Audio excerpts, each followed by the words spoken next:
Where is it that you are most constructive on from a risk reward perspective? You guys were uh, fairly prescient in your opinion around autos, which we spoke about as a key theme back in Jan 2021, if I'm not wrong, or 22, sorry. And it did really well. People are constructive on that even now. So some of those things have worked out beautifully.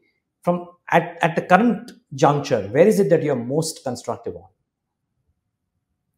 So I think the risk reward is kind of fairly well balanced across space, but I think we still remain constructive on the banks. I think the post the correction, I think the outlook there and the we don't see any material dent to that. I think that still remains our view where we could see a decent performance at least from our next 1 year perspective.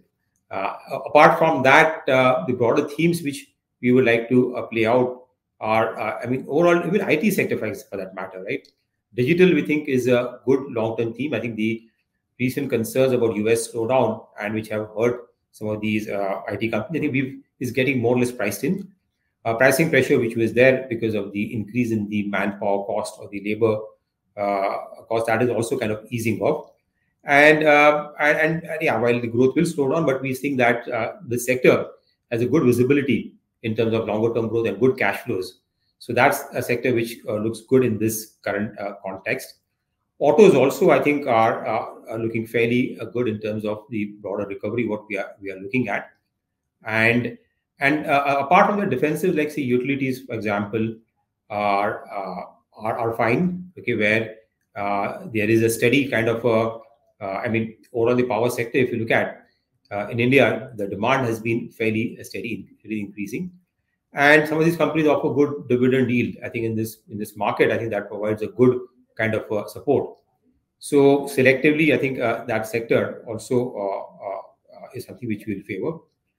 And apart from that, I would say the I mean, the healthcare sector, the hospitals and other sector, which are a good long-term growth drivers, which one can look at. So I'd say banking, autos, even industrial and capital goods sector for that matter. Okay, though they're expensive, but I think we have seen capex slowly picking up. Private sector capex is still early days, but I think we've seen the capacity utilization in a few sectors kind of going up, and that could be with the government focus on infrastructure and the whole the PLI schemes, okay, which are getting implemented. So I think manufacturing and that will drive industrial. So I think industrials would also be a sector with a longer term view where we would see good growth coming in.